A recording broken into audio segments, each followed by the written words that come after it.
seen the latest episode of Aftershock? No, why? Really? Yeah.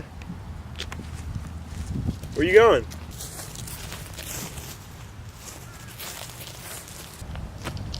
What are these for?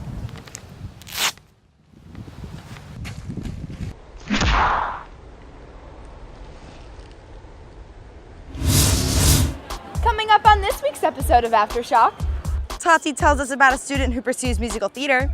Julian visits Markham Park. What's up, Cypress Bay? I'm Josie Clancy. And I'm Gabby Kernis, and Aftershock starts now.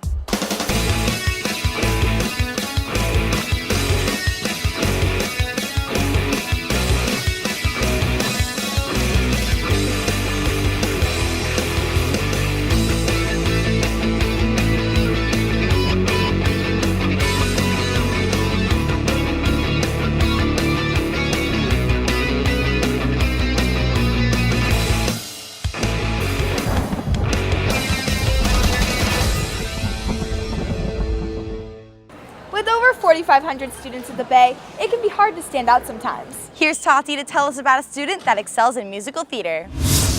Ever since she can remember, freshman Nicole Borman has had a fierce passion for musical theater. Since elementary school, Nicole has put herself out on the stage and into the spotlight. In 5th grade, I decided to ask my mom. I asked her, can I join the drama club because I want to be involved in this kind of stuff because it looks cool.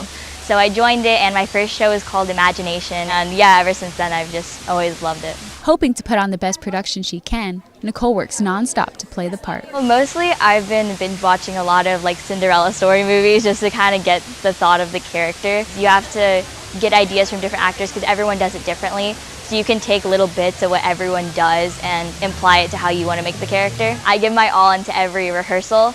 And when I'm not on stage, I go into corners of the auditorium or whatever, and I have a friend come over and they help me with my lines, and it helps me just kind of know different ways to say the lines or to sing the song and to find the perfect way to do everything.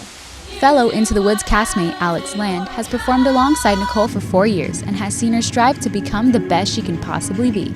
I think in middle school, we were all doing it for fun and just going out there and experimenting new things. But Nicole, I feel this year has been so committed and theater is what she wants to do. And she's full force putting all of her attention in it. She's really aiming to do really big things. Nicole's determination has not gone unnoticed, setting an example for her peers. Every day in rehearsal, she comes in like it's a performance day. She wants the show to be successful. So I think she's willing to make sure that everyone knows where they're going, and if she can help her fellow actors, I know that she will 100% do that every time. And I think that makes her a valuable member of this cast. And she'll see the positive thing about everything in the show, and will inspire people to be better in the show and to be more on top of their stuff. And Nicole is just there to support people in a position where she's super stressed, is still trying to help other people deal with the nerves and everything. With the show premiering on February 20th, Nicole stops at nothing to perfect her performance as well as the actors around her. Tati Del Carpio, CB TV. Hey Josie, what'd you do this weekend? Nothing really. Do you know any good places to hang out? I heard Markham Park is filled with things to do. Well, here's Julian with this week's Weekend Hotspot.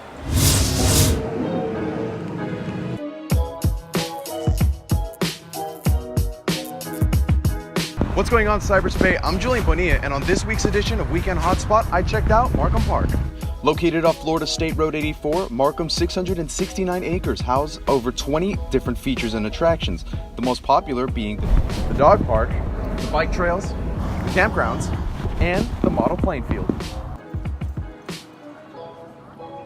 As with all county parks, Markham is free to all Monday through Friday. However, admission costs $1.50 on weekends and holidays.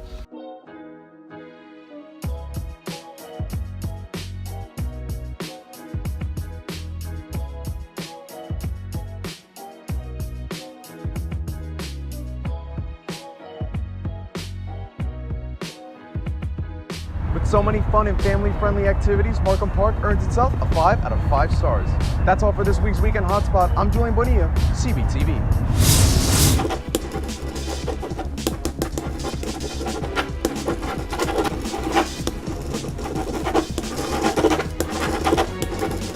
Mom, you have to read this. Mom, read this. I've literally never been proud of anything in my life. Gage, I can't read this. Nobody can read this. Hey Josie, what do you think the fastest drive-thru in Weston is? Definitely Chick-fil-A. I don't know, the Girl Scout cookie drive-thru here at school is pretty fast. Well, here's Alyssa with more. Girl Scout cookies come in a variety of different flavors and are sold by girls around the country. One of those girls sells them right here at Cypress Bay in a drive-thru fashion. Well, originally when we first started selling, there would just be a bunch of people coming during classes and kind of interrupting, so we figured that it'd be a lot more efficient for class and for sales to have it take place outside through the window. This change from the classroom to the window has not only become more efficient, but has also increased sales. We're averaging over 100 boxes a day. It's insane. We sold 2,000 last year. The drive-thru is run in her dad, Mr. Farmer's class, and has become a yearly father-daughter bonding event. We're like business partners now. We have to take the inventory and then get the new boxes, bring them from the house to school. It's like a little business. So we're definitely closer. The students at the Bay look forward to Girl Scout cookie time every year. Alyssa Wheelock, CB-TV.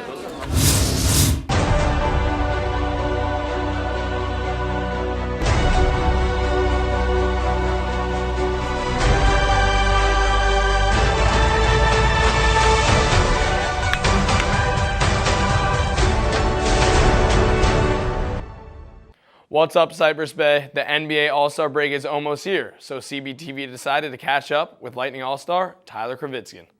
With this total time of 4 years here at Cypress Bay, Tyler Kravitskin has become the first basketball player on the Lightning to score more than 1,000 points. All my teammates and coaches, they put me in great position to make me get to this milestone, and it's just a great point in my career. I don't feel a lot of pressure. I just know every single game I go out and play my hardest and do what I do. I mean, the fact that he hasn't lost in the district championship and led us all 3 years so far has been really special. He had a crazy game against Miramar his sophomore year, which was a highlight. He had over 30 points. He was the MVP of the Christmas tournament in Chicago, and he's just been getting better and better every game. Tyler and the Lightning have gone through thick and thin together, resulting in where Tyler is today. Every year we go on a trip in winter. My freshman year, California, and then regional game against Taravella. That was definitely probably my favorite game of my career. So they expect me to get them the ball every single time, lead the offense, and be a leader on the court. With Tyler's time running out being on the Lightning, he is glad to leave a great legacy. It's been an honor coaching him for 4 years. You know, he's the model of consistency. Since he was a freshman, he's done everything we've asked, and it's going to be very difficult to replace when he's gone. I think he's going to have a successful career in college. You know, his basketball days are not over. He's a student of the game. He's a gym rat. He loves to be in the gym, and I'm looking forward to seeing the next chapter. It's hard when you've been here forever, but I feel like I left something here. The boys' varsity soccer team has been dominant for the last 10 years now, and Josie was there with the coverage. On Wednesday, January 30th, the boys' soccer team faced off against Taravella High School in the district semifinal, with their season on the line. Ever since the blow of the first whistle, the Lightning put an immense amount of pressure on the Trojans with their fierce offensive attacks. The Lightning took 5 shots on goal within the first 20 minutes of the game, and eventually were up on the scoreboard after senior Gustavo Curiel took a hard shot to the bottom right-hand corner of the net, ending the first half with a score of 1-0. The Lightning came out strong in the second half, with senior Ibrahim Bajor scoring his 6th goal of the season. However, the Trojans weren't ready to give up as their defense started to come alive, stopping 2 shots on goal. Despite their best efforts, it wasn't enough to match the Lightning, who scored 2 more goals, ending the game with a score of 4-0. On January 29th, the girls' varsity soccer team took on West Broward in a playoff matchup, and Ben was there with the coverage. On January 29th, the Cypress Bay girls' varsity soccer team took on West Broward in a playoff matchup. The Lightning started off quick with an early goal from junior Fabiola Menendez. The Lightning kept the pressure up with another goal from senior Mariana Mazoka. The Lightning ended up heading into halftime with a 2-0 lead. In the second half, the Lightning scored yet another goal, putting them up 3-0. And then, after some great stops from the goalkeeper Milan Du Kinadan, The Lightning were able to put one more in and continue their journey towards the state championship. The Lightning played the Western Wildcats 2 days later in the district championships and won 3-0 to become district champions. That's all for this week's Lightning Athletics. Until next time, I'm Ethan Gare, CBTV Sports. There are over 4,700 students here at Cypress Bay High. However, only 29 in total have been granted the opportunity to participate in the second-only FBI Cyber STEM program in the United States. The FBI program is a STEM program, so it is designed for students that are strong in science, technology, engineering, mathematics. They like coding, they like computers. So what I think the students will gain from the FBI program is a great deal of skills related to cybersecurity. Students in the cybersecurity program are learning from experienced teachers who have a passion for their work. After finishing 10 years of teaching, I actually applied to be an FBI special agent. Got approved, and then there was a hiring freeze, and so that's why I'm not an agent, I'm still a teacher. So it allowed me to kind of get to live out my fantasy of being an FBI agent, plus also use my computer and mathematics background to helping students learn about cybersecurity and computers. The FBI program aims to leave students prepared for different types of careers and internships after high school. Yeah, but the program's purpose is really just to open up people's eyes about different career opportunities in the FBI. Let people know that we do have a critical need for those with cyber skills. Maybe they didn't realize the FBI was even looking for something like that. Incoming freshmen and rising sophomores are eligible to apply for the FBI Cyber STEM program through their second period class. The program intends to give students a jump start in the processes of becoming an FBI agent or for a career in the cyber world.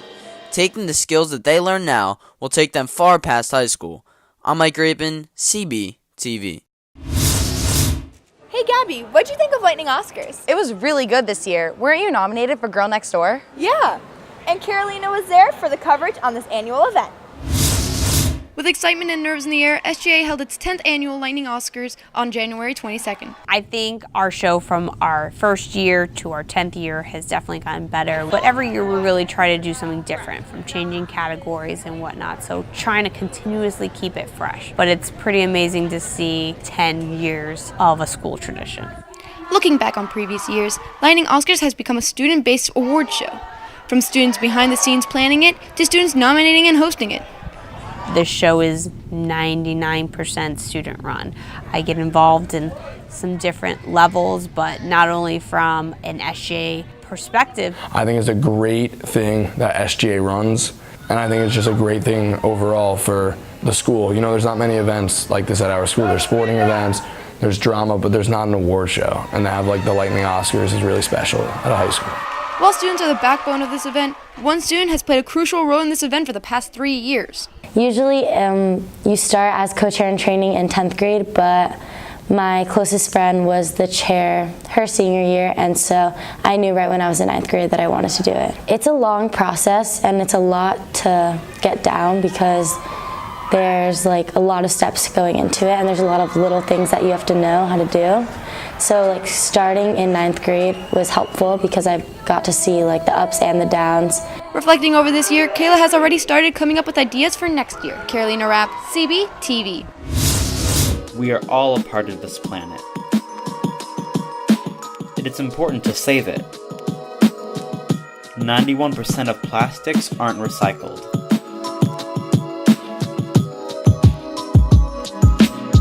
And 80% of America's trash could have been reused.